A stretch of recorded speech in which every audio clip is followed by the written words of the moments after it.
The West leading Padres, led by MVP candidate Greg Vaughn, 95 MVP Ken Caminiti, and National League save leader Trevor Hoffman. The Padres look to close the gap on the Braves next.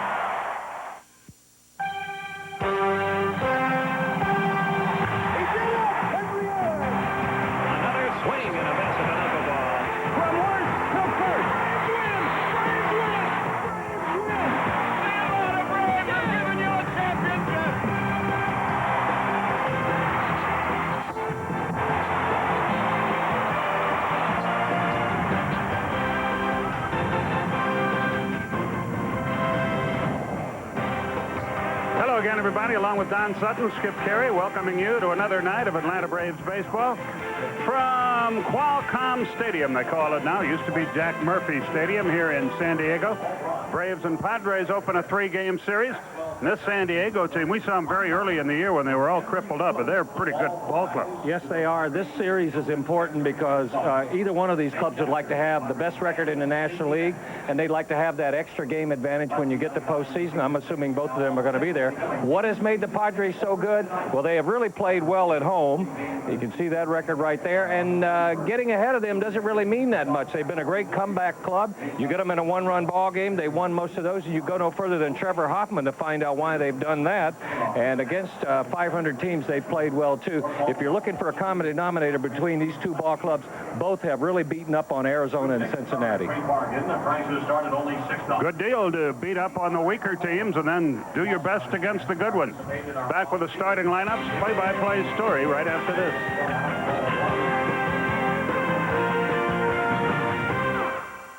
America running. Welcome back to San Diego, the first of 3 against the Padres. Let's take a look at the batting order for the Braves. Leading it off and playing shortstop will be Ozzie Guillen. Keith Lockhart to bat in the second spot. Chipper Jones now back up to 320 will hit third. Andres Galarraga, the cleanup hitter. He'll be followed by Ryan Klesko, who will play left. Javier Lopez, what a year he's having, will hit sixth. Then it's Michael Tucker, Andrew Jones, and Denny Nagel completing the batting order. Here's the defense for the Padres. Vaughn in left, Finley in center, Gwynn in right. Jordan Rivera, Gomez, and Caminiti from first to third. Hernandez behind the plate. And on the mound, out of Statesboro, Georgia, a young man who has turned it around the second half. His first 13 starts, a little bit of a wake-up call. Dave Stewart, the pitching coach, had a chat with him, and he's turned it around his last 11 starts. And even better than those numbers, Skip, since the end of June. His earned run average is right around 2. He hasn't lost a game since June the 28th.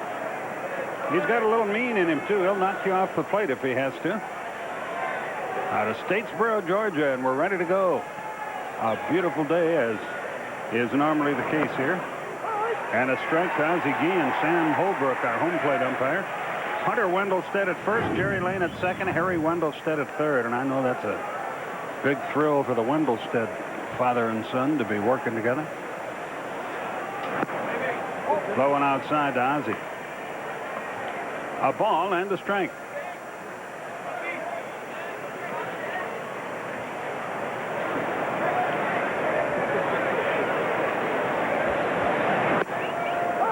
One and 2 is the count. And now a moment of reflection here. Some other things have caught our eye.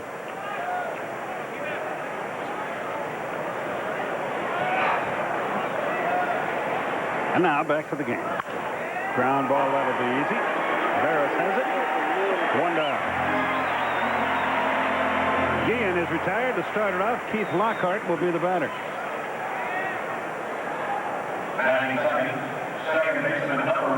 Lockhart hitting .263 with 7 homers.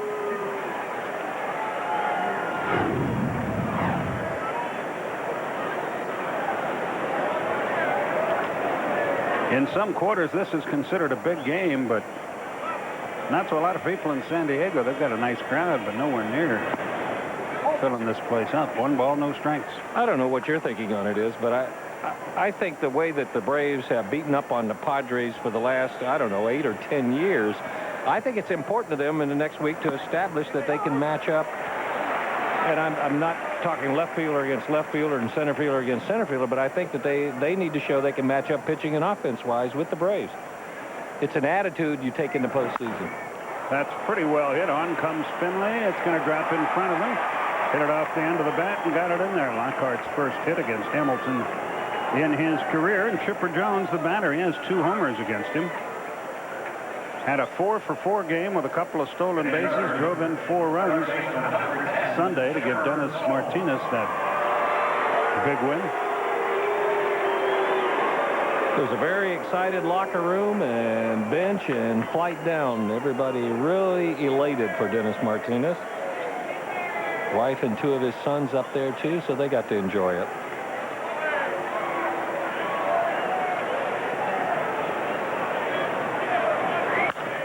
Chipper hits it hard down the left side, but into foul territory and out of play. Greg Vaughn over there, but had no play. It's over 0-1. Chipper 320, 28 homers, 91 RBIs now. He takes a look at his third base coach, Bobby Dews, who runs through the signs. Pat Corrales over at first.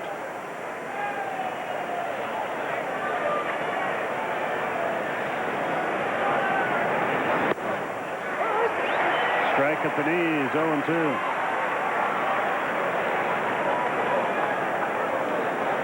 Hamilton gives up a lot of base runners, more than a hit an inning, and throw in about a walk, 4.5 walks per 9. Right off his thumb, he stays alive. He's the kind of guy that pitches down, gets a lot of ground balls, and if you're going to give up that many base runners, you better be getting some double plays behind you. He's not one of those 250 strikeout a year guys. But when he's on, you'll get a lot of ground balls. Doesn't give up many homers, only 10 and right at 160 innings. By the way, Caleb Landolt celebrates his 6th birthday tonight. His mom is in Navy training here and wants us to wish him happy birthday, and we're glad to do it. The stretch. Almost hit him down and in. A ball and 2 strikes. And up in Niagara Falls, New York, Ruth and Al Schultz celebrate their 60th anniversary. The mom and dad of our public relations director, Jim Schultz. And he's up there with them, and many happy returns on what's a great day. The 1-2, little looper into left field, falls for a hit. And the Braves have something going here. 2 on with 1 out. Andres Galarraga, the batter, he's 8 out of 26 with a homer against Joey Henderson. And this is where you test your patience if you're a pitcher. He's made 2 good pitches. Lockhart on the end of the bat, Chipper right on the fist, but he's got runners at first and second with only 1 out. So the natural inclination, and I believe Joey Hamilton has gone through this in the past, would be to try to reach back for more than you have instead of trusting the pitches that you made to get better results from here on in. Another rough night for Mark Wohlers, by the way, folks. Tonight in Richmond, he began the 7th inning, struck out 2 of the first 3 men he faced, but before the smoke had cleared, he had gone those 2/3 of an inning, allowed a hit, 2 runs, 3 walks, a homer, and 3 wild pitches. 1 ball, no strikes. So the velocity apparently is coming back, which is good, but the control is still missing, and that's not.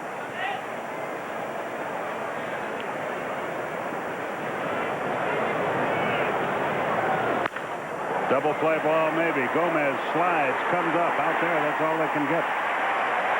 I'm surprised he left his feet on that ball. And in so doing, he lost any chance he might have had at a double play.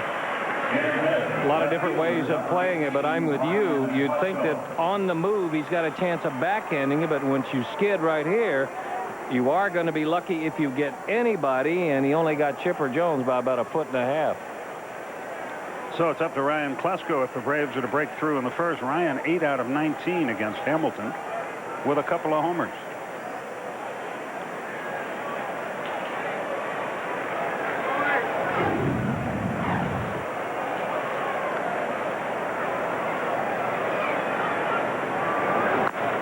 Little squibber down the third base line, foul, 0-1.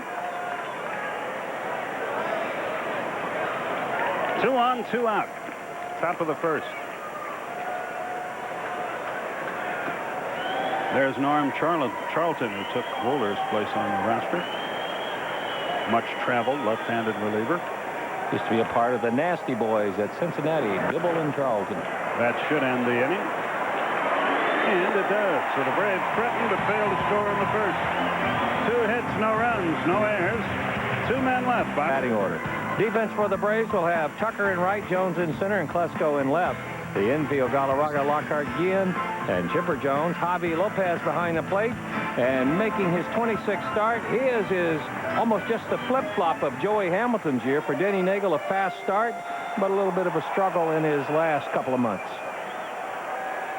Gilvio Veras leads it off, hitting at .268 with 21 stolen bases. A little high, and the bottom of the first is underway. We don't televise till Friday night from Los Angeles. 1-1 the count, and then we don't televise after that till we get home.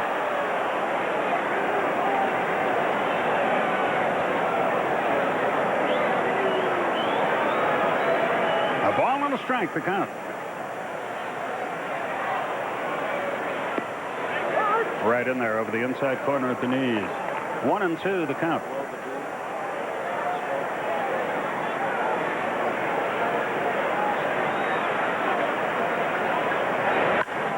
Into right center field. Everybody chasing it. Tucker makes the catch. They got their wires crossed out there that time. That could have been disaster, but Michael hung in there and made the play. 1 out. Usually Andrew Jones takes charge and takes over in that, but Michael Tucker must have done a pretty good job of selling himself.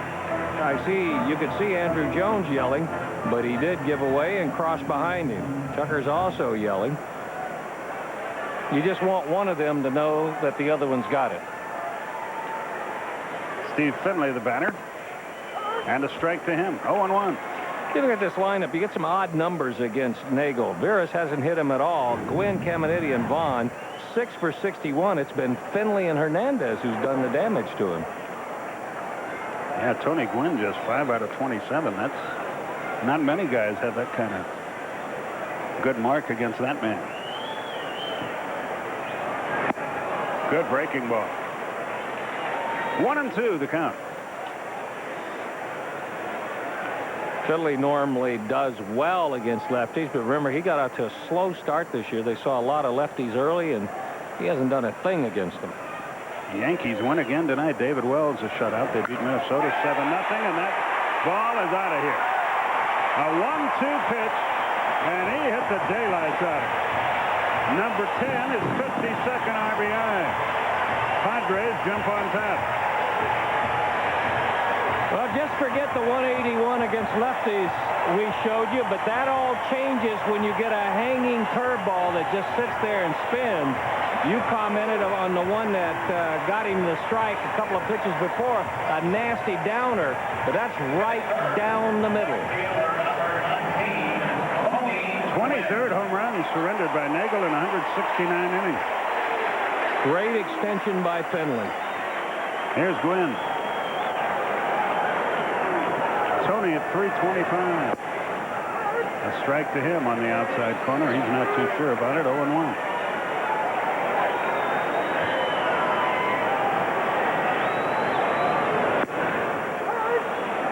Two.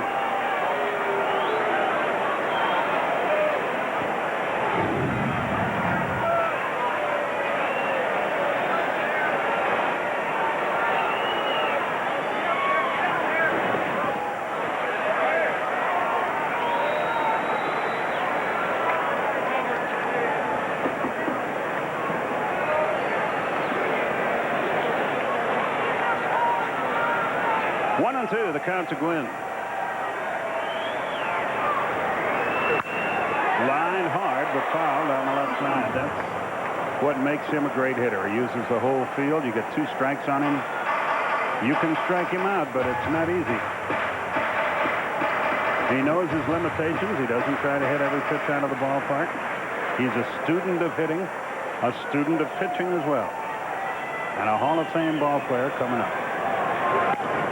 That'll be easy, though. Lockhart has it. 2 out. And that's the way Nagel has gotten him a lot of times. Gwynn will take some shots toward left field, and next thing you know, you get a little tailing fastball in on his hands or a changeup that he's hit over the top of. And the good defensive positioning to the Braves, he doesn't get it through the right side of the infield.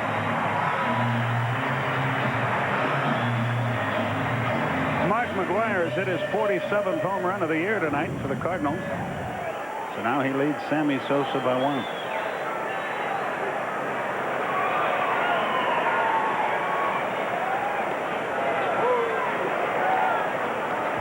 Into the dirt, 1 ball, no strikes.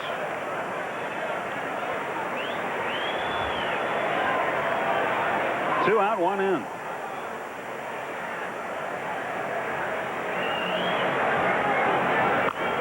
High pop right side. Galarraga gives it a look. And see if he's all right as he banged into that tarpaulin. He's okay. 1-1 the count. 1-0 the score. San Diego has the lead on Steve Finley's 408-foot home run.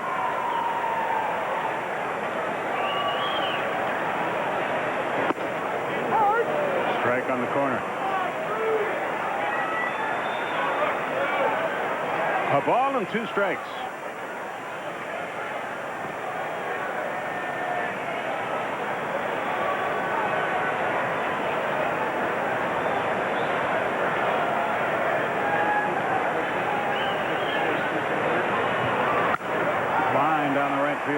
Foul. That's into the seats as well. The way he's hitting the fastballs the other way would give you the impression that Caminiti is sitting on off-speed stuff. Either that or his bat's a little heavier than he thought. Looks like he's talking to his war club a little bit. Not necessarily a good sign. A little inside. 2-2. Pittsburgh shut out the Reds tonight 7-0 behind Francisco Cordova. Giants lead the Cubs, or beat the Cubs 8-7. Jose Mesa over Terry Adams. Grounded foul again. The Cubs slipped sliding away in that wild card fight. I don't know who to root for anymore. Who do you want to play? Shortest road trip. I guess that's it.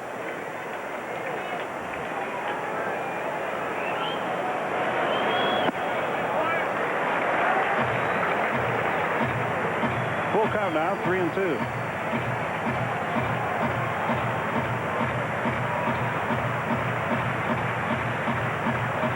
Well, something new has been added here. Some guy mindlessly beating a drum.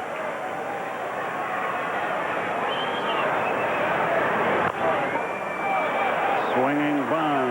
Let it roll. Foul ball. And Chipper swiped at it and kept it foul before it could hit a pebble and bounce back and hit the bag. Smart play, you know. We've seen him make that play, a bare hand pickup. Sometimes you get caught in between. You don't know which gamble to take. Do you gamble on grabbing it bare hand, or do you take a look and hope it's going to spin just outside the bag? So we'll have it to do again. Caminiti at 271, 21 homers, 65 RBIs. When the Braves beat these guys 3 out of 4 in Atlanta, Caminiti wasn't playing, and neither was Wally Joyner, so that's 25% of their lineup unavailable.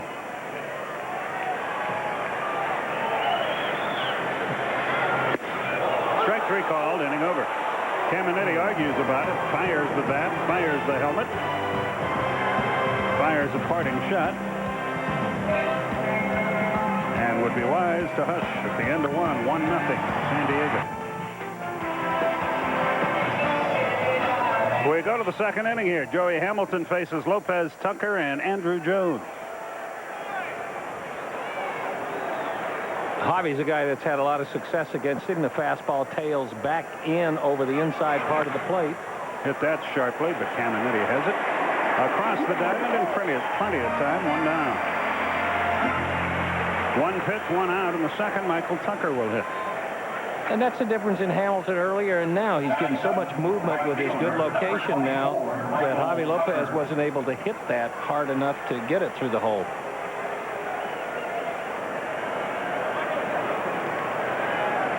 Tucker up to 262, 12 homers, 41 RBI.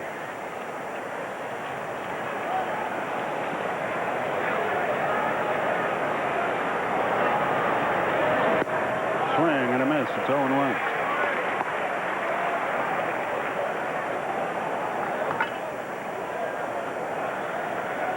Braves swept the Giants. Let's see how they fare with the Padres. Good bunt. Vera's in quickly, though. Just did get him. 2 down. Bunted it just a little bit too hard in a perfect place. But too hard gave Veras a chance to make a play on him. 2 out. Well, you want the second baseman to field this bunt, but you'd like him to take one more step. Hamilton's got no chance. Joyner's got no chance. And if Veras doesn't make a quick snap throw underhand and grab that perfectly the first time, he doesn't get him. Wally didn't exactly leap out there with the stretch, but they got him nonetheless. 2 down. I think Wally Joyner was expecting a sidearm hummer. Outside, 1 ball, no strikes. Instead, it was the old underhand flipperoo. A little soft toss.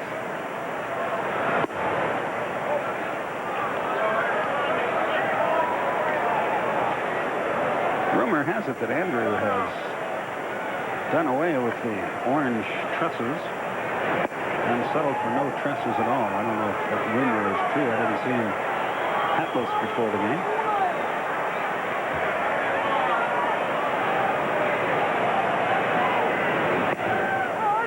Right in there. 3 balls and a strike.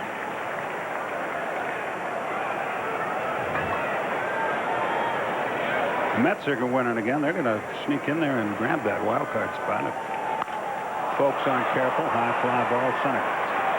Finley will handle this with ease, and the inning is quickly over. 1, 2, 3, nothing doing. Bottom of the second. San Diego 1, Atlanta nothing.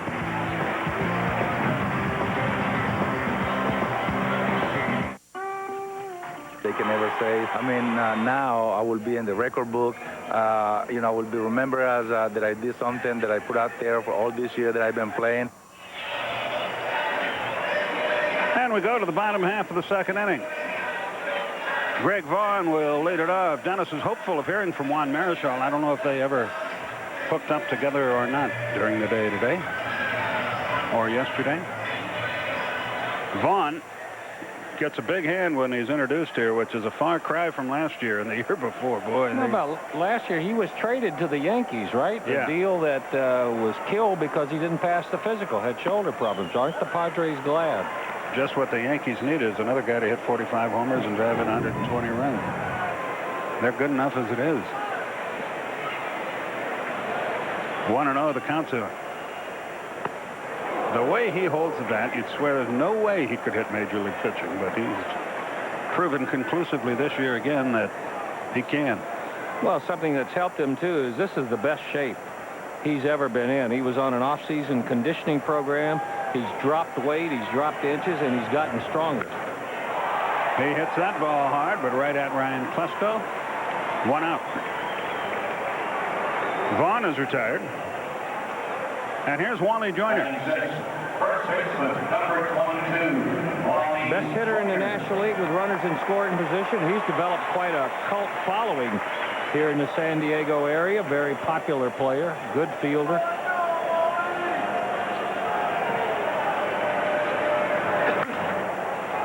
First pitch swinging, a tapper to second. Lockhart throws him out, 2 down. Wally is somewhat follically impaired, and those are his fans who sympathize with him by wearing those. You mean that's not their real hair? I don't think so. Carlos Hernandez, the batter. Stay with him, guys. He'll take the hat off in a minute. Not if he knows the... Yeah, I see your point.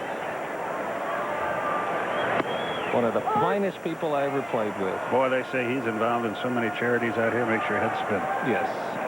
He has been a class act from the time he was 22 years old. Hernandez fouls it off. Well, the only people that dislike Wally are hairstylists throughout the San Diego Valley. But they still charge him the full rate, he was telling me. Well, if so, he shouldn't tip. A phrenologist's dream. High fastball gets Hernandez, and that inning quickly comes to a close. 1-2-3, nothing doing. Second strikeout for Nagel. 1-0. Padres after. Galarraga. It's the Braves and the Giants, 7:40 on August the 19th. But I must remind you, only kids 14 and under attending the game will receive a B baby. That's August the 19th against the Gigantes. Danny Nagel leads off the third. And takes a strike. It's 0-1. Boy, that Beanie Baby stuff is big backs up. Bouncer to second. Barris waits. Field. 1 out. You mean Grandpa hadn't got into collecting them yet? For your grandbaby? No, I can't because she won't be at the ballpark. No, well, there are other places where you can pay retail for them, cash money. Pay what? Retail, cash money, broad daylight. Retail, what does that mean? And how would you know? Guillen grounded to second his first time. I read about it.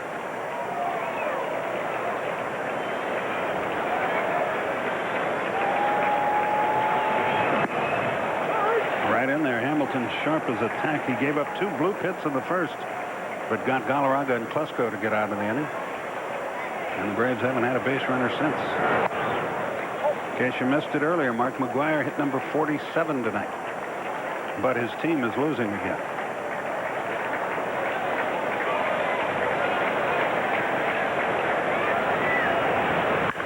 Guillen hit that ball hard into the right field corner. He will make the turn, head for second. Tony Gwynn's got a good arm, but he is in there sliding with a 1-out double. Ozzie continues his great work, and Keith Lockhart the batter. Looked like he hit a pretty good pitch. Well, a Hamilton sinker that I think was in a pretty good location. Let's see if it moves down. It kind of stayed flat, about knee high. And Guillen has taken the hitting flat-footed, which allows him to weight back on. A power pitcher would give him problems, but on something a little off speed like that, he's able to handle it. So the tying run is at second with 1 out. Lockhart, a high pop foul that will reach the seats crowd of, I don't know, what do you think, 25, 30,000? About that. Well, it's kind of hard now since they've enlarged this ballpark. You used to be able to get a feel for a baseball crowd, but now it's... This used to be such a beautiful ballpark. Now they made it good enough to get last year's Super Bowl, and it's just another big bowl. Up the middle, but playable. Barris to first, Brenner to third.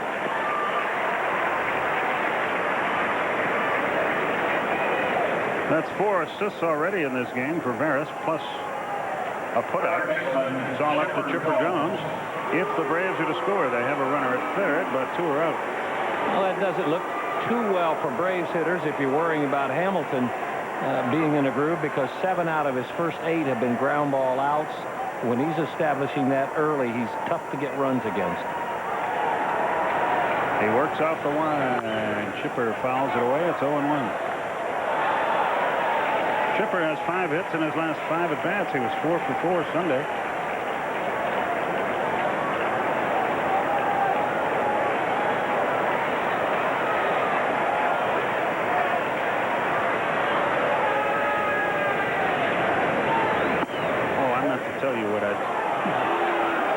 Confused cab driver in San Francisco. Sunday, Don's wife Mary was headed for Palm Springs. I was still going out early over here. So Don and Mary and I met in the lobby and walked to the cab, and I got in, and Don kissed his wife goodbye, and she got in. And as we drove off, I put my arm around her and said, "Hi, honey, how you been?" She laughed, but the cab driver was in shock.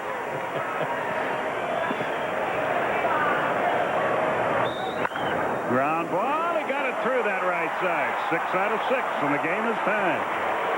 He didn't hit it that hard, but he hit it in a perfect spot. And the Braves tie the game, and Chipper drives in his 92nd run. Got the only 2 pitches Hamilton has gotten up in the whole ballgame have come this inning. He wants to go slider down and in. It's a slider right over the middle. Watch that pitch be between the knees and the belt. He got the ground ball, but he got it close enough in on Chipper Jones he could pull it through the hole. So Chipper now 1 RBI behind Andres Galarraga for the team lead. It's a good shot. The Braves could have 3 with over 100. Yes, indeed. Javi Lopez definitely with a shot at it.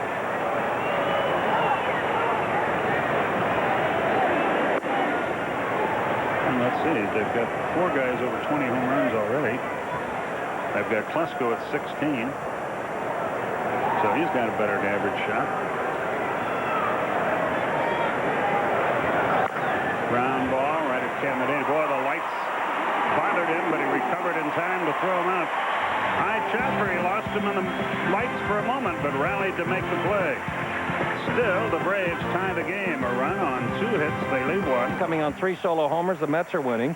Montreal trails Colorado big, and Philadelphia at Arizona just underway. We'll give you the American League in a moment or 2. Chris Gomez leads off the 3rd. Hits a fly ball foul. Kansas City and Boston in a rain delay. Texas got good pitching from Loaiza and Wetland. The Angels have scored 2 in the top of the 11th. They're trying to make that hold up and get out Detroit in the bottom. Toronto over Seattle. Little looping loop on 1 hop.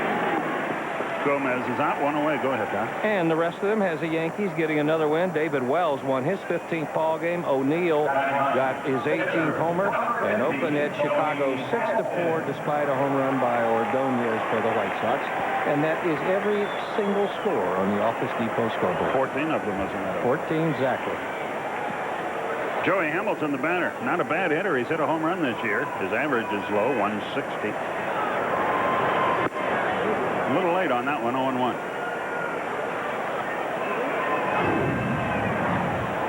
Same 2 teams tomorrow and Thursday afternoon. Those games will not be televised.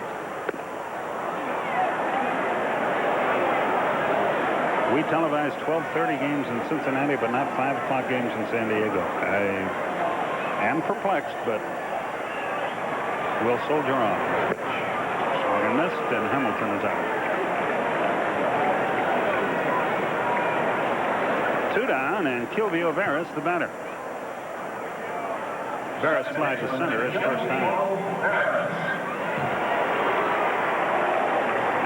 Remember when he was with Florida, led the league in stolen bases and then got sent back to the minors, and they pretty much gave up on him. But out here, he has turned into a complete good team player and a darn good leadoff man for the Padres.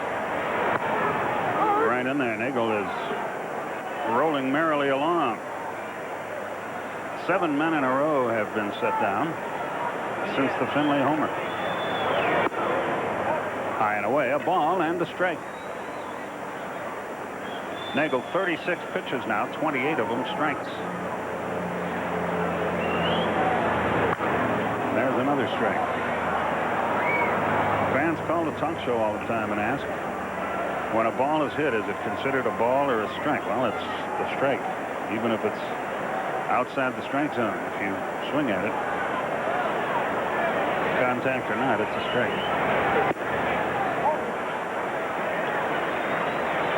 2 balls, 2 strikes.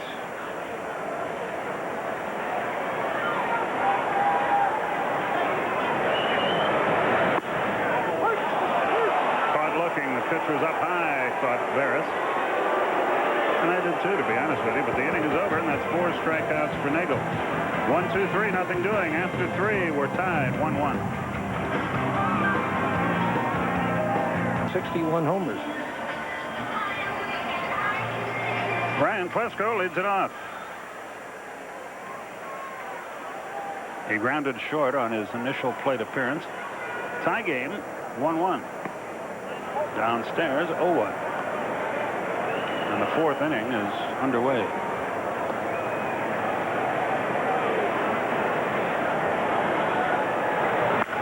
Hot shot. Joyner has it. Steps on the bag. 1 down. Ryan hit it sharply, but right at him, and he picked the wrong man to hit it to. He's a fine defensive first baseman. 1 out.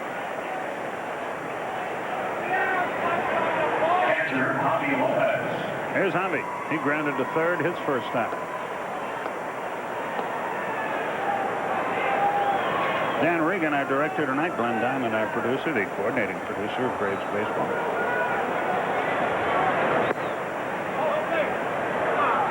One ball, no strikes.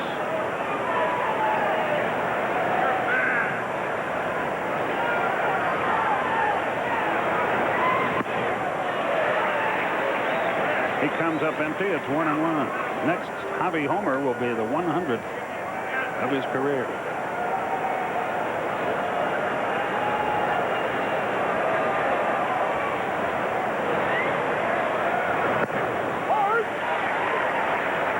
The count. You saw Hernandez do something there you'll see catchers do every now and then. He shook his head no. He wanted to call the fastball, but he wanted Hamilton to shake off to look like he was going to another pitch. Get the other guy thinking too much. Yeah, a little bit of a mind game that you play. Most of the time, if a pitcher shakes off, he's going from a fastball to a breaking ball, and you're trying to play on that. Hernandez, a former Dodger backup catcher, has had a big year over here. High fly ball, right center field. Tony Gwynn calls for it, puts it away for the second out.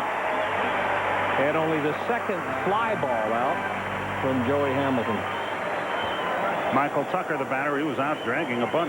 Barris made a good play on him his first time. Still raining in Boston, where Kansas City is trying to play. They're tied 3-3. I don't know what inning that is. Tucker worked this spring on a swing where he just took a nice, easy swing and tried to hit it over short. We saw him win a game one night with that swing. And the way Joey Hamilton is throwing now, that's what he's going to have to do. If he tries to pull it, Barris is taking the hole away from him. That's out of play. Might as well try to pull it here, though, with 2 out, nobody on. Maybe get one up in the air. Well, that's okay if it's up above the belt, but down and out there. Usually you come up a big hang in there. 1-2 the count. 2 balls, 2 strikes. Hamilton's motion, he doesn't look like he's throwing very hard, does he? But they consistently get him on the radar on almost the same velocity as John Smoltz. Struck him out, and the inning is over. That's his first strikeout of the game. No hits, no runs, no errors. Nobody left. We go to the bottom of the... Don't ask me. We go to the bottom half of the 4th inning, 1-1. I don't know. This is one I do not know. This is one of many I do not know. Moi aussi. Finley leads it off, grounds a foul past first. His homer is the one San Diego run and the one hit they've had in the game. He's hit in 8 of his last 9. He's really not having a Steve Finley type year. But he's warming up now, and this is the right time. And he hit that pretty well in the center, but Andrews back there. That sure looks a lot longer than 4:05 for some reason here, doesn't it? Yeah, it does. And this is the only part of this ballpark that hasn't changed that much over the years. You still got to launch one to get it out there. But in right field, boy, they have shortened this up with all of the refurbishing and renovation. 364 to straightaway right is just a short cab ride. Pretty palm trees out there, huh? Pitch to Gwynn high. I think one of them caught on fire the other night here. Apparently the lighting, part of the electricity going to the lights that are on him had themselves a little fired up palm tree. Big marketing meeting about that, I'm sure. Ball on the strike to count. I think it happened during the game, too. Game called, game delayed, burning tree.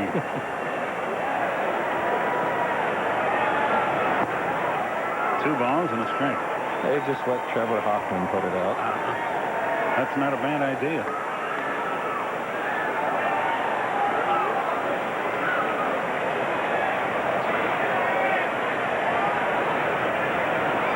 Tony Gwynn with 2,904 hits. And he's going to stay at that number here. Nagel gets to the bag, 2 down.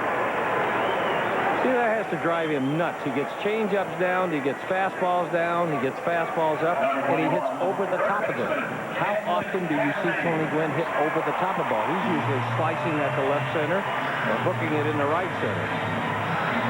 He's 5 out of 29 now against the Atlanta left-hander.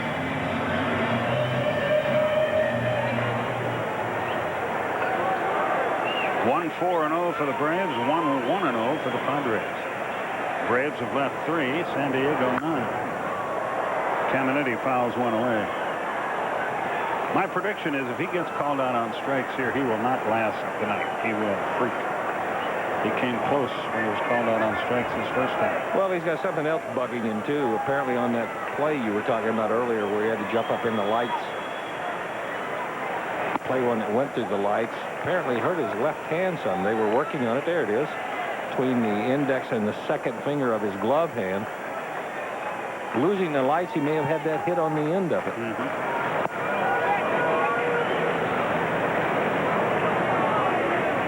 2 balls and a strike, the count. That's the bottom hand, and its top hand, when he rolls it over, is going to be pressing against those first 2 fingers. Probably means he won't be pulling the ball. There'll be a tendency to kind of let that left hand lead through and hit the ball inside out.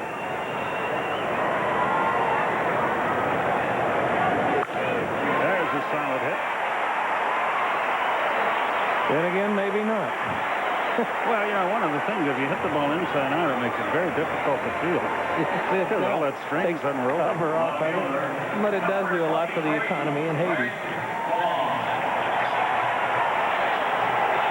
Pitches out away from him, but he is able to roll that top hand right on over, and that's how you pull the ball. Here's Greg Vaughn. He's 1 out of 12 against Denny Nagel. That was a home run. He has 39 of them on the year and 93 RBI. He lined hard to Klesko his first time. He fouls this one back, 0-1.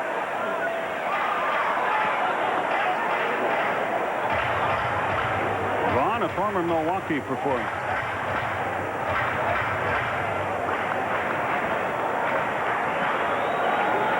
You can see the difference in the 2 years, and 96 wasn't any better either than 97. A little bit outside, ball on the strike. That was a good shot by our director showing you how he holds his hand, and this is something you mentioned earlier about how unusual it is. 2 things: you have to be strong to hit this way, and you have to have some sort of trigger to start it. You can't hit from right there. He'll push it back, though. Look out. Down to the dirt he goes. Now, the crowd is booing Denny Nagel. We see a lot more of him than the crowd does. Nagel is not a headhunter. That's a pitch where he just tried to get it inside and figured he had to throw it hard if he wanted to come inside. That's also where good reflexes come in handy, because he would be hearing a phone ringing in his left ear right now if he hadn't have got down. It'd be long distance.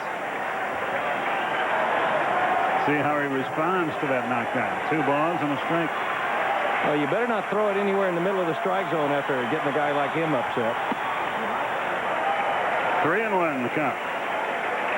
2 things you could do. If you brush a guy back or move him back off the plate, a somewhat timid type hitter, you got him. I remember you used to not get out Hank Aaron for a week once he was knocked out. Ernie Banks, Musial, Ron Santo, Mays.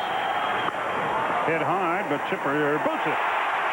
It goes into short left field. Runner races for third. Other man heads for second. Wild throw there, and a run will score, and the Padres have the lead. 2 errors on that play, and it's 2-1.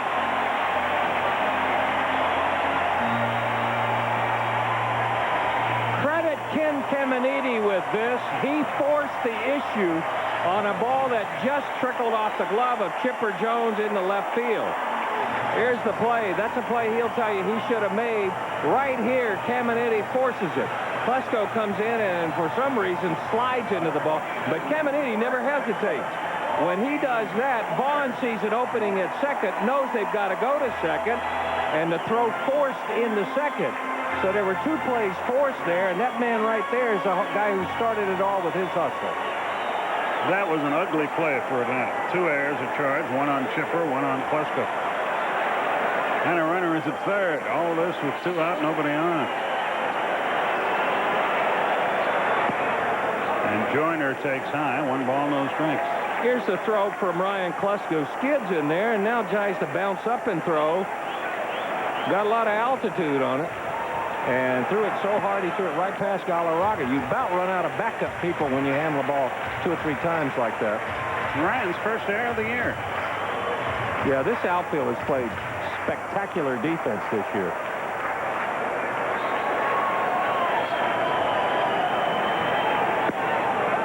That's in there. So Nagel now has to, as Don says, exercise damage control. He's in a mess not of his own making, but he's got to keep it right where it is. And he does, as Lockhart stays with the ball very nicely and throws out Wally Joyner, who hit the daylights out of it. A run on 1 hit, 2 errors, 1 left. That was ugly. We go to the 5th. 2-1. Our Aflac trivia answer in just a moment, but Andrew Jones has already stepped in here. Well, a fellow named Rick has asked a girl named Tamara to marry him, and she said yes, and the crowd goes wild. And all over the San Diego area, divorce lawyers are smiling, knowing the chances are about 50-50. Well, let's not get it. Andrew Jones leads it off. Check swing. Did he go? No. 1 ball, no strikes. That is fun to see that at the park, but just once. Wouldn't you like to see a girl say no? I've begged them for years to do a close-up like they do here and just have the girl get an actress. Just say no? An actor, and no, and just beat the living daylights out of a guy. No, just say no thank you. Crowder goes wild with a little violence. Ground ball to short. Gomez has it. He's not a spectacular player, but a nice, steady shortstop. 1 out. There's 1 out here in the top of the 5th. It might be a real good time for us to remind you of the Aflac trivia question. There it is, National League record for saves. That man is now sitting in the Padre bullpen. Just traded for last week, Randy Myers. He'll do a lot of setup work here and probably do some closing. So 46 wasn't a good answer either, even though that wasn't a question. 53. High chopper. Gomez gets another chance. Nagel running hard this time, but he's out of there. 2 down. We're zipping right along here. 2 out. Ozzie Guillen, the batter. Ozzie has 6 doubles now in his last 7 games. He doubled and scored his last time up there. Hot night here in San Diego, so Guillen will take a little extra time to allow Denny Nagel to almost hustle that into a hit to make it back into the dugout.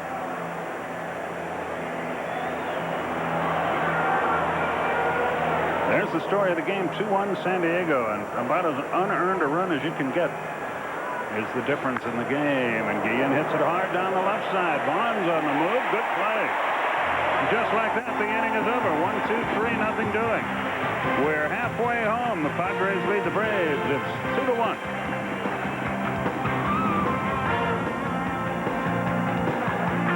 Had one bounce off his glove that he tried to play a good hop on and didn't get.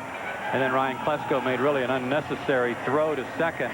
I'm not sure why he was sliding for that ground ball, but it didn't lead to very good throwing mechanics and led to a wild one toward the right field line. And San Diego doing what good teams always do. You make a mistake against them, they usually come up with a run or 2 because of it. Denny Nagel was able to pitch around the second error, only allowing the 1 run to score. But it's 2-1 Padres, bottom of the 5th. And Hernandez drives one deep left field, and one hopping the wall out there, played by Klesko as Hernandez heads to second. He'll pull in standing with a leadoff double.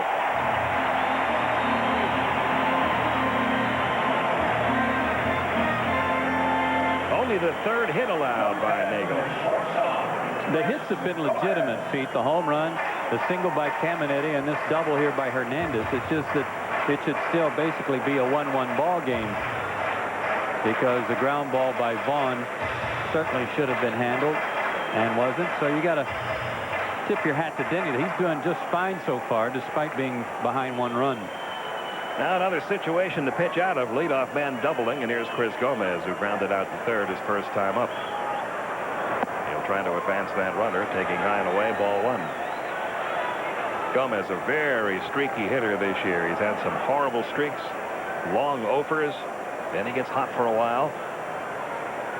Currently 6 out of 12. Well, you can look at it either way. 6 out of 12 or 6 out of 28. He had been 0 for 16 before the 6 for 12 spurt started. Ground ball third, not a good out. Runner still at second. Good out for Nagel, but not for San Diego. No, it wasn't, and he's a guy that they're constantly talking about trying to improve their ball club by getting another shortstop, and he makes all the plays at short, does everything they ask of him, and generally speaking, does the right thing when he's called upon in fundamental situations like that. He's not going to be very happy with himself, not to mention his manager. Now Joey Hamilton, a strikeout victim, his first time up. He might be bunting here. Not showing bunt, fouling back Nagel's first pitch, 0-1. Hamilton just 8 for 51 on the year. He does, though, have 5 RBIs.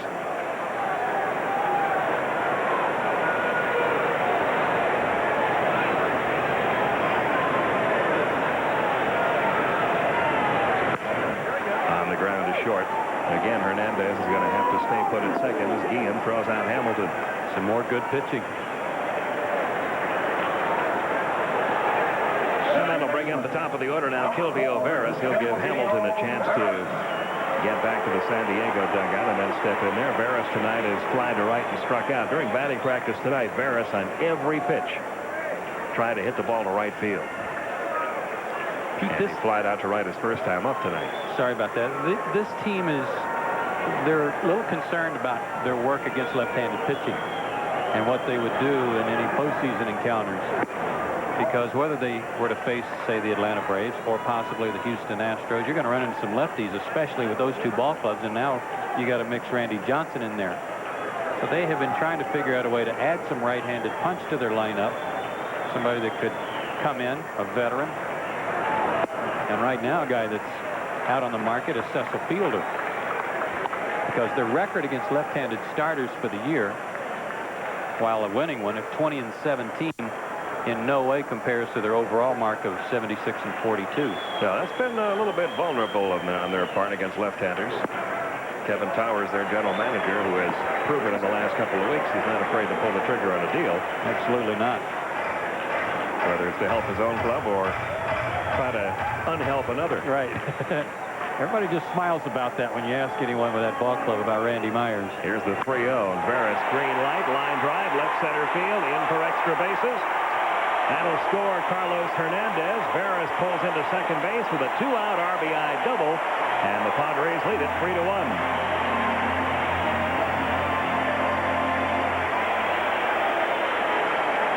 33rd RBI for Kilvio Veras. Not bad for hitting in the leadoff spot.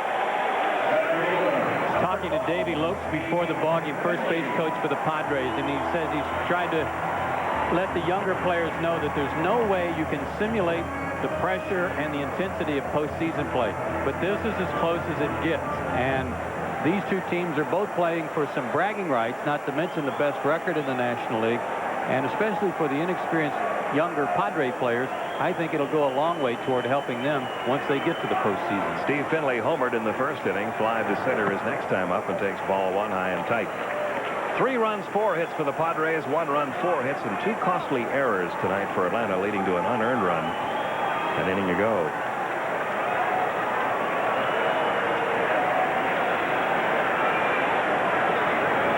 Here's the 1-0 out of Finley. 2-0.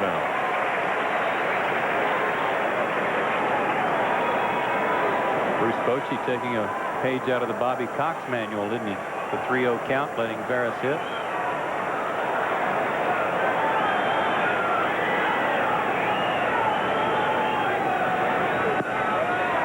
His ball 3 to Finley. Finley's home run is first of the year off a left-handed pitcher, but he'd been hitting only $180 against lefties. And Denny pitching him carefully here with Tony Gwynn on deck. And now 3-0 to Finley, and there's a strike in the inside corner, 3-1. Even though Nagel has had good success in his career against Tony Gwynn, you don't pitch around a guy to get to him. I don't care what kind of success you've had. No way.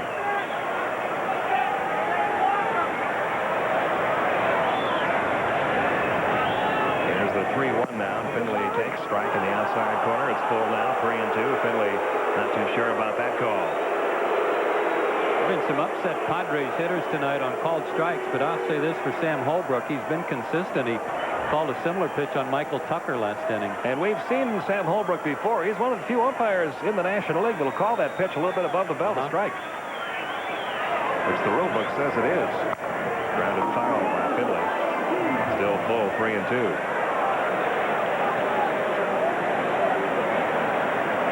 Two men out, a run in. Padres up now 3-1.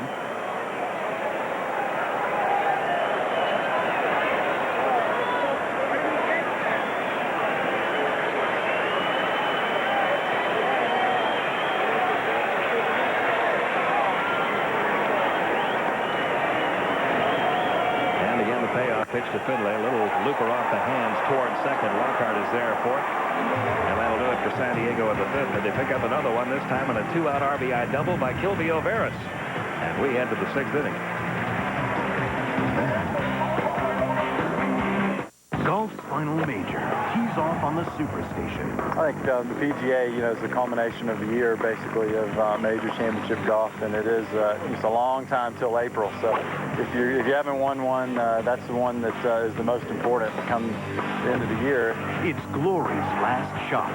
The 1998 PGA Championship. Live 4-round coverage begins 2:05 Eastern.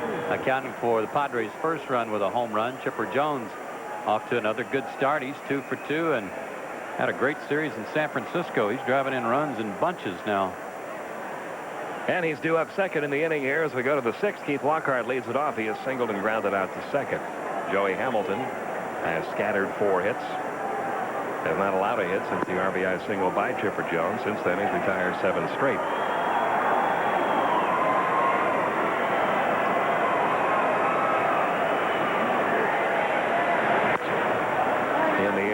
Shallow right center, Veras. There for the catch, one down. Pete, you said something over on radio that I think bears repeating about Joey Hamilton and his approach to the Braves. It may be a little different tonight.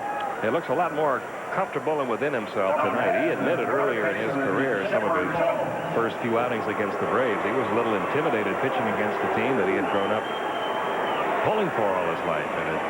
And you could tell he looked like he was nervous out there. But not tonight. Tonight he looks in full command of all those pitches. His control has been much better than we've seen it. Even though we know he's known as being a control pitcher, he's never had that good control against Atlanta. And a 1-7 record with an ERA of close to 8 runs a game was what he had to show for his efforts against the Braves before tonight. Well, you got that shot of Dave Stewart, his new pitching coach, and one thing Stu wants everybody to do on their staff is pitch inside and work quick, and Hamilton's been doing that tonight. In the air to left. Vaughn for the catch. 2 quick outs here in the 6th. And that'll bring up Andres Galarraga. He's 0 for 2. Hit into a 6-4 force play in the 1st. Grounded out to 3rd in the 3rd.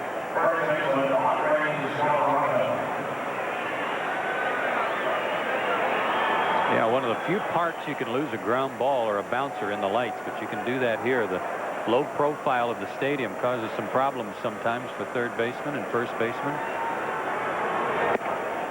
1 ball, no strikes. Galarraga's gave Caminetti fits.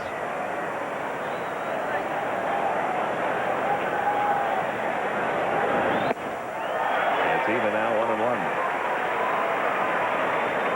Hamilton tonight has not walked anyone. He has only recorded 1 strikeout.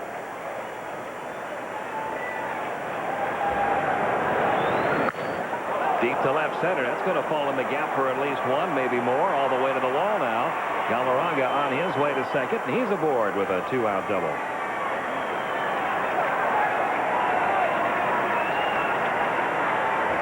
th double of the year for Andres Galarraga. Boy, does he hit the ball hard. When this left his bat, fastball that was tailing back into him, and he didn't miss it. But he hits the ball so hard that a hush comes over the stadium. All you hear are just kind of oohs because they all know that it's a gapper. There's no question about that, even with the speed of a Steve Finley in center field. no chance to get to the ball. Hit number 5 allowed by Hamilton. Now Ryan Klesko, a chance to atone for that error, which cost a run earlier. He's 0 for 2 at the plate. 2 groundouts. And takes a strike inside corner. It was the Ryan Klesko show in batting practice tonight. He really launched some long ones into the right field seats. It's one of his favorite places to hit.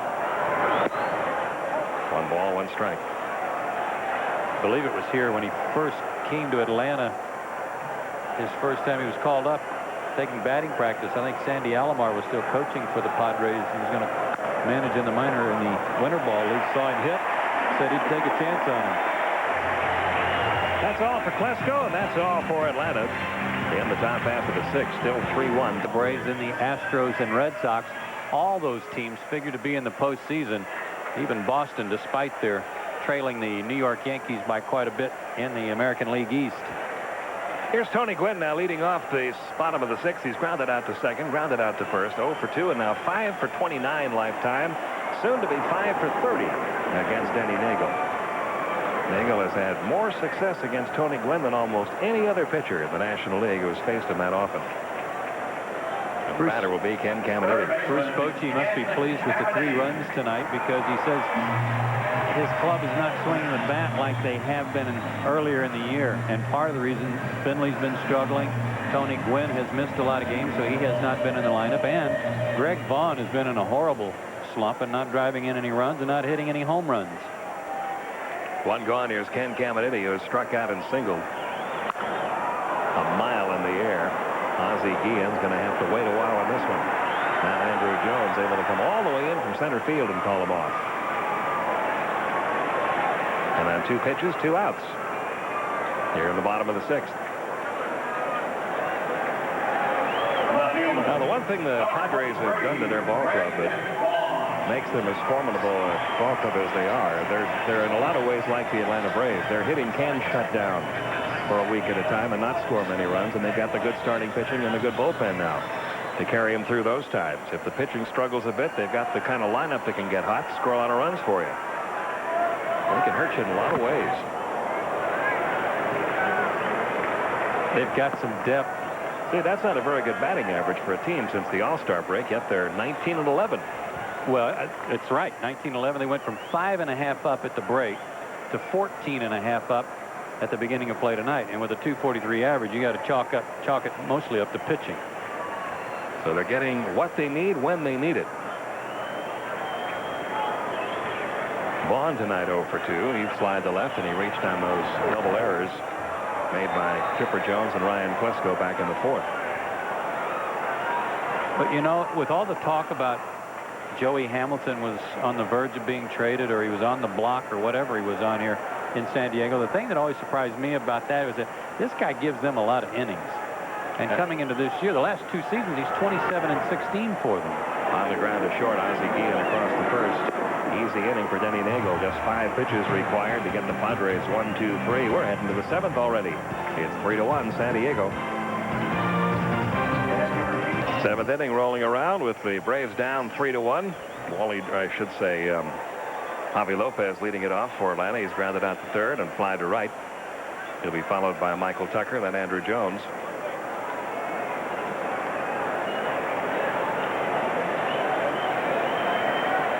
Joey Hamilton has scattered 5 hits. Ball 1 low and inside. Nobody agrees with you more on that starting pitching angle for the Padres of Bobby Cox. Joe, he was talking before the game about if those rumors were true about Joey Hamilton, he can't understand them because it's not easy to find reliable starting pitchers in the major leagues who can give you the innings and the every 5th day start. And a guy like Hamilton has been able to give the Padres for the last 3 years. He's just a workhorse. 1-1 now to Javi Lopez. 200+ innings in each of the last, oh, I'm sorry, 2 of the last 3. Last year, 192 and 2/3, so just a few innings short of 200 innings. Here's the 2-1 grounded foul, 2-2.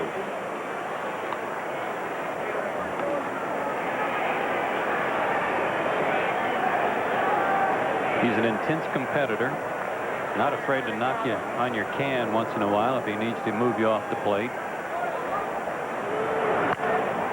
On the ground is short. Gomez throws out Lopez.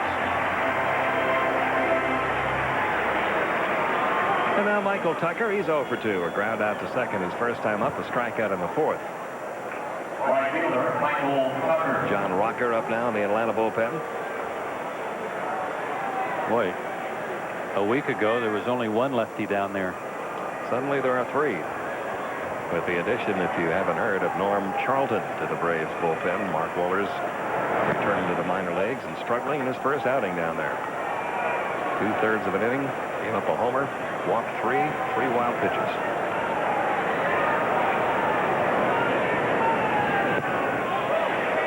One and one on Tucker.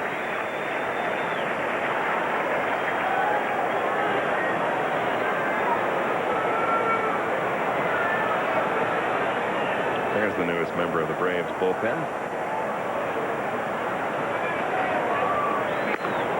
Right back to the mound. 2 gone.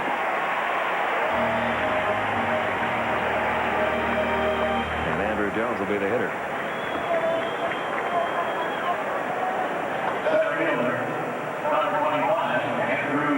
Andrew 0 for 2. He's flied to center and grounded out to short.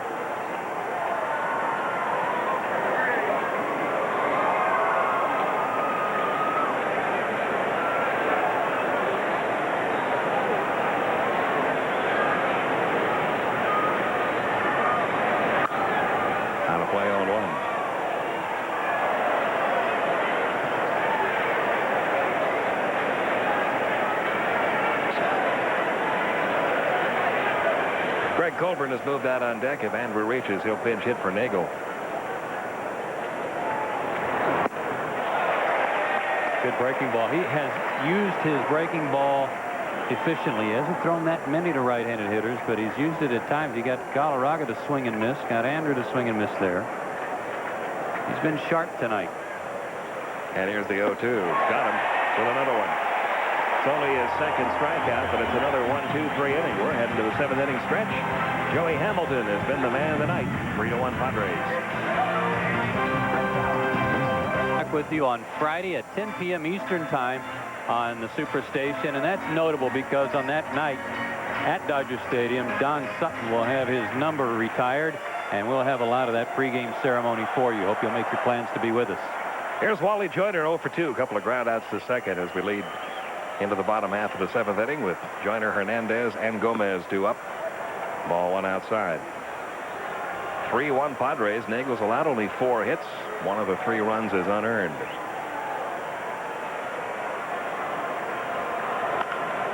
Straight away center. Andrew Jones there for the out. 1 gone. Another string of 5 in a row set down by Nagel. And Carlos Hernandez will be the batter.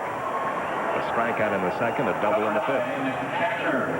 When you get to this stage of the ball game, Pete, you start thinking about that Padres bullpen. I don't know if they'll need them tonight because Hamilton's pitching great.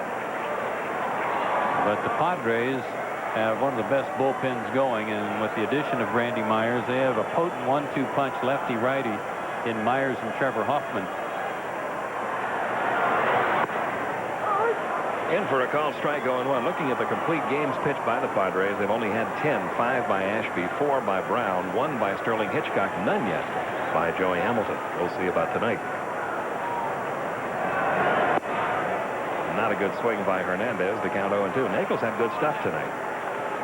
He deserves better, but Joey Hamilton's been a little bit better.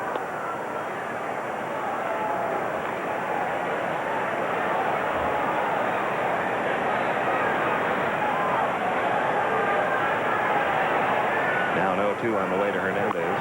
Grounded 1 hop to third. Chipper Jones looks the ball into his glove. Over to first in time for the out. 2 gone. Not very many games nowadays you can get to 2 outs in the bottom half of the 7th inning. Look over your score sheet and not find a single walk by either pitcher. How about that?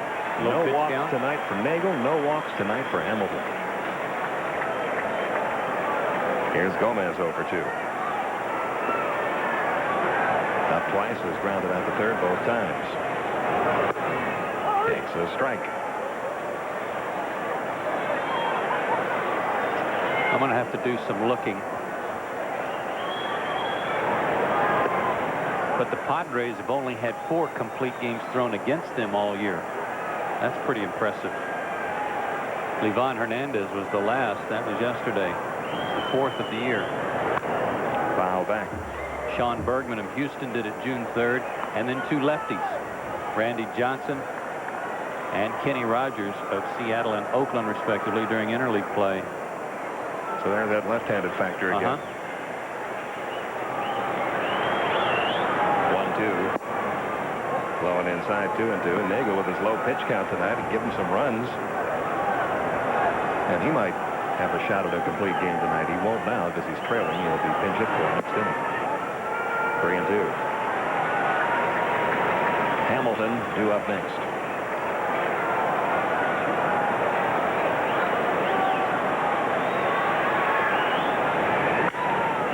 Back up the middle. Let's see if Guillen can get to it. He can. Can he throw him out?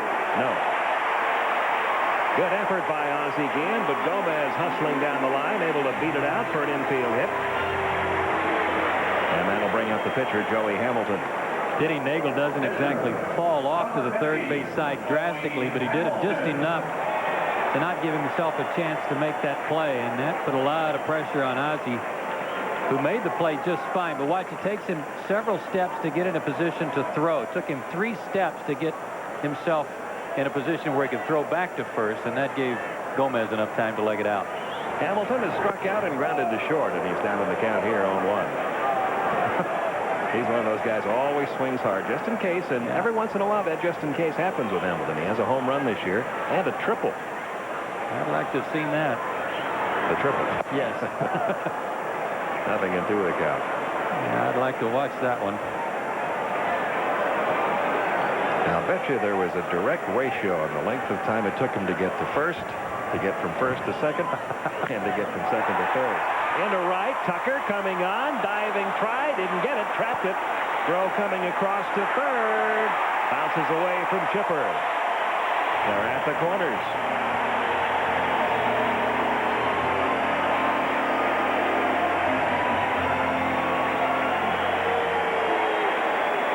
Great effort by Michael Tucker, but he couldn't quite come up with it.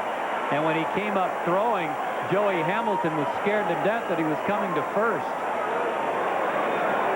He really started beating it down the line and actually ran by the bag like a ground out. But Tucker's throw was to third base, and a hit right off the end of the foot of Gomez prevented any play being made at third. Leo Mazzoni is out to the mound now. Runners at first and third. Kilby O'Veras due up. There is no activity at the moment in the Atlanta bullpen. And I thought when I saw Leo come out of the dugout, maybe it was to give somebody time to get up again, but no one is throwing. Veras had a big hit in this game in the 5th inning with 2 outs and a runner at second. He doubled into left center field, driving in his 33rd run of the year and the 3rd run of the night for San Diego. And he's a guy who, we told you in batting practice, just one stroke after another. It was line drive to right, line drive to right, line drive to right. And Nagel came in on him a little bit when he got behind 3-0. Threw a pitch on the inner half of the plate, and Veras doubled to left center. First and third. Ooh. Then he may have gotten the benefit of the call there. Yeah, another changeup for a called strike that looked like it was up. There's your runner at third, Chris Gomez. Joey Hamilton, the runner at first.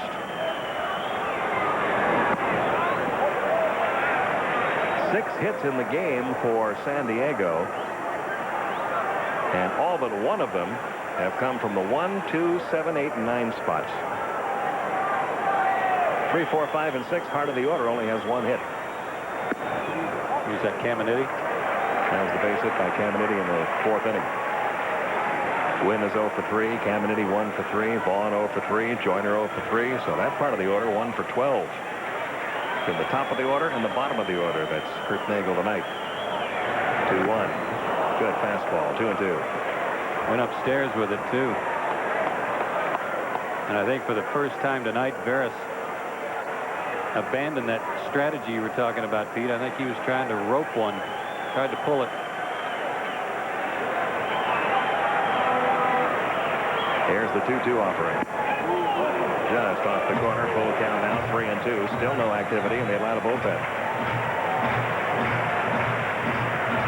A left-handed batter, Steve Finley, waiting on deck.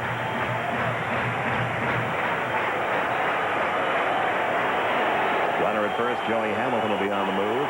There he goes. 3-2 pitch. He walked him. And that is the first walk of the night for either pitcher.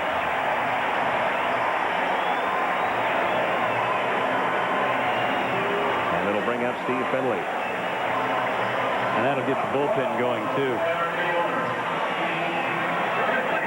Finley 1 for 3. That one hit a big one, a solo homer in the first inning. Since then, he has flied to center and popped to second.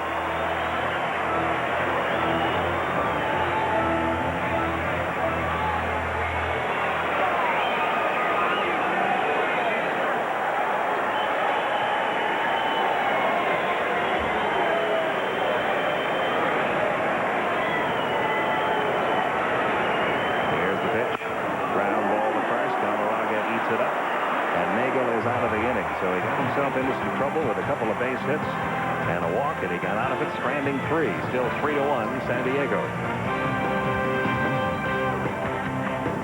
The American League, a tie game at Fenway as they go to the top of the 10th inning. Texas beat Cleveland 2-1. Anaheim a 1-run winner in extra innings over Detroit. Tampa Bay beat Baltimore 2-1 with a run in the bottom half of the ninth. Bobby Smith drove in the game winner there. Toronto beat Seattle 7-4. No home run for Junior in that one. The Yankees shut out Minnesota 7-0. Paul O'Neill with his 18th homer. David Wells is 15-2. And Oakland over the White Sox 6-4. Tom Candiotti the winner. For all the latest news and notes on baseball and the games and the box scores from today's action, check CNNSI.com, the ultimate address for sports.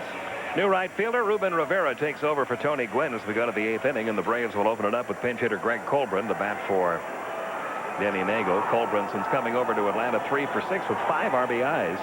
Overall in the year, 320 now. 3 home runs, 18 RBIs, takes a strike. That has been the key tonight for Joey Hamilton. First pitch strike, staying ahead in the count. Rudy Cianez up in the Atlanta bullpen.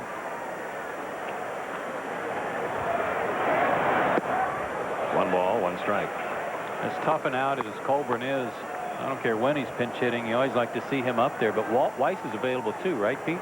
Yeah, he available to pinch hit and switch hitter, and an obvious leadoff man. Here's the 1-1. It's 2-1 now on Colburn. We're probably in a situation where one base runner off Joey Hamilton will get that San Diego bullpen up. The 2-1 pitch. Didn't mean to. 3-1 the count. Well, you got to get a run. Get it now. This team and their bullpen's going to get busy. Their team is 64-0 when leading after 8 innings. Randy Myers getting ready to start to throw. Fouled away in the count full now. 3-2 on Colburn. In fact, the Padres, you have to go back to July of last year. No, I think it 2 years ago to find the last time they blew a game when leading after 8. They're 153-0 since then. Still 3-2. Colburn barely staying alive. Misselli is also up along with Myers. They've gotten some good setup work from a couple of unheralded guys, and you're looking at one of them there, Dan Misselli, the other being Donnie Wall. Their careers kind of resurrected this year here at San Diego. And the first walk issued by Hamilton puts Colburn aboard to lead off the 8th. How about that? Colburn, who's a free swinger and goes up there hacking, draws a walk to start the inning. Dave Stewart will buy some time now for the Padre bullpen. Ozzie Guillen, the scheduled hitter.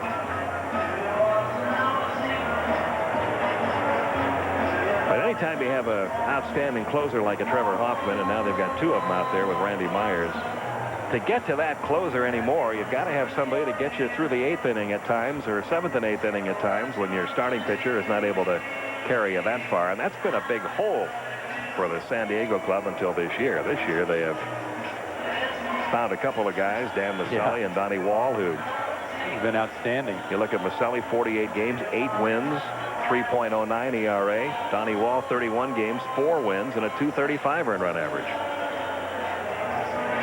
A little wake-up call from Dave Stewart out there, basically to get Hamilton back to challenging the hitters. Don't nitpick with a 2-run lead here and bring up the Thunder and the Braves lineup to have a chance to one swing and put the Braves on top. Ozzie Guillen 1 for 3, doubled back in the 3rd. Hit one down the line and left in the 5th inning that Vaughn made a nice catch on. He's showing bunt and takes a strike on 1. Guillen originally signed by San Diego, traded away when he was still in the minor leagues. He had a guy named Ozzie Smith here at the time. They thought they could afford to give away a young shortstop.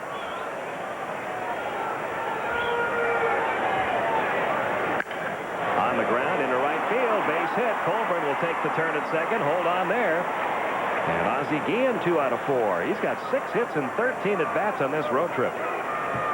He's doing what he did on that road trip where the Braves went to Philadelphia and Pittsburgh, Pete, where he was filling in for Walt White so well. And it's situational hitting where he seems to be at his best. When you need an extra base hit or you need to keep an inning going, he does it. And Yanks one in the hole here. No, it got him that base hit, the runner at first. When he came up in the 1st inning, Kilvio Veras was shaded way over toward the hole on the right side of the infield, and he hit a ground ball right to him. With a runner at first, though, Veras, in case there's a double play possibility, can't play that far in the hole. Had to play a little closer to the bag. That's almost the same spot Guillen hit that ball in the 1st inning. You're right. But because Veras had to play closer to the bag in case of a double play ball hit to the left side, it's a base hit this time. But also some smart hitting when he went up there. After the walk, he was going to take a strike, and that's why he showed bunt. He didn't have any intention of bunting. He just wanted to try to distract Joey Hamilton. And now Bruce Bochy will go to that bullpen. He's got Keith Lockhart due up, and you know what that means. A left-hand batter coming up. Look for someone to start that slow jog in from the Padre bullpen. Here he comes. As manager Bruce Bochy makes the Bell South call to the bullpen.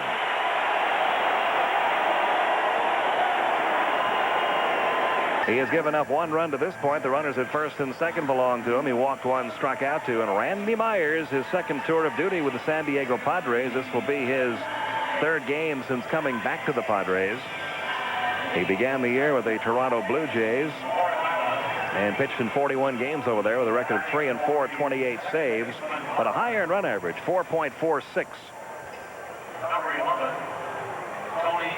Boy, there was a story in the paper here today kind of blistering the Padres for acquiring Randy Myers, taking him off waivers, actually making a trade with the Blue Jays is the way it'll sort out because there's a player to be named later in the deal in addition to the minor league catcher that went to Toronto. But the writer really blasting the Padres for getting a guy that this writer claimed was 30 pounds overweight, not pitching well for Toronto, and taking on a huge contract. And the general feeling around baseball is that he was acquired as much to keep the Braves from having a shot at getting him as getting him for San Diego themselves. Yeah. They really did not want him going to the Atlanta Braves. They knew the Braves were in the market for a relief pitcher. Tony Graffinino up now to hit for Lockhart, fouls back the first one. And if they had passed on Randy Myers, he would have cleared waivers all the way up to Atlanta's turn. And that would have given Atlanta a chance to claim him or make a deal for him themselves. They did not want that to happen, so they grabbed him themselves. It was a costly gamble. It's going to cost them, if they keep him, $17 million over the next 2.5 years. That's the guaranteed money in Myers' contract that he signed with Toronto to start the year. The 0-1. 1 ball, 1 strike. He's 5th on the all-time save list, 2nd among left-handers behind John Franco, and had saved more games before the All-Star break, 23 than any other Toronto Blue Jay in their history. There are his numbers with Toronto. First and second, nobody out. Graffinino takes up and away, 2-1.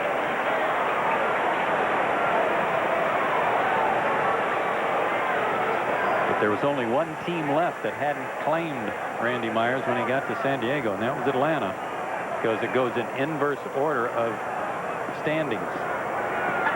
Graffinino 231 with 5 homers. He's 2 out of 15 as a pinch hitter.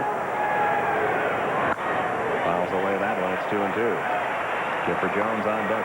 Tony'd like to have that one back. Well, it was a good pitch to drive. But he's come off the bench hacking. Braves down by 2, nobody out. here in the top of the 8th.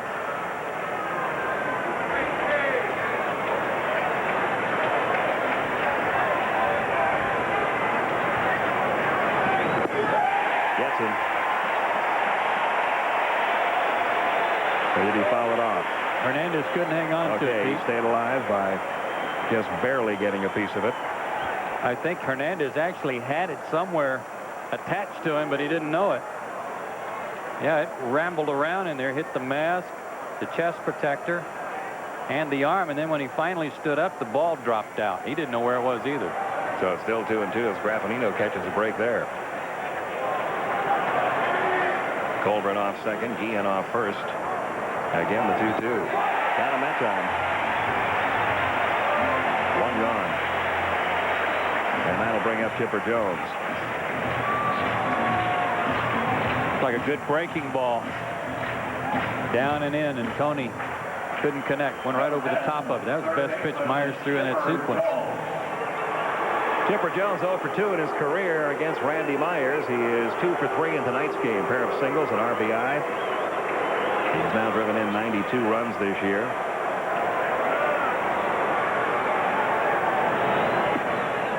One ball, no strikes. Even Davey Lopes snickered a little bit, Pete, when I asked him if Padres really needed Randy Myers or they wanted to make sure no one else got him.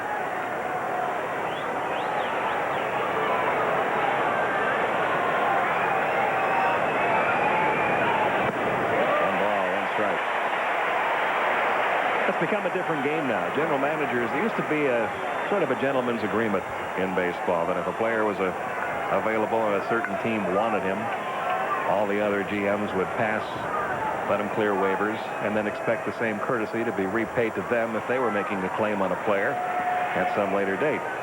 Doesn't work that way anymore. It's become like a chess game now. There's a blocking, there's a defensive technique now on the waiver wire, where teams claim a guy just to prevent other teams who they might be playing in the playoffs later on from getting him.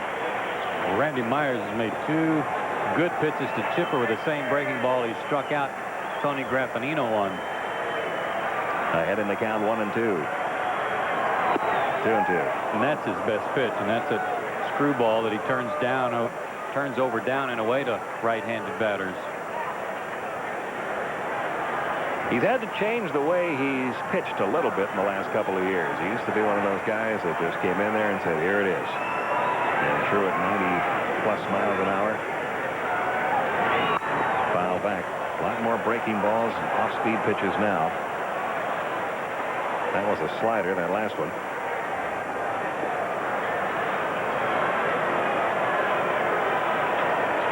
But he is fearless.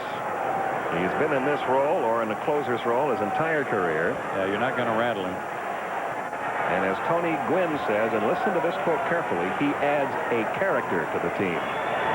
Not necessarily character, but a character, because he is one of the all-time characters in this game with his camouflage outfits and his... Remember, he used to ride a bicycle to the ballpark when he played in Chicago.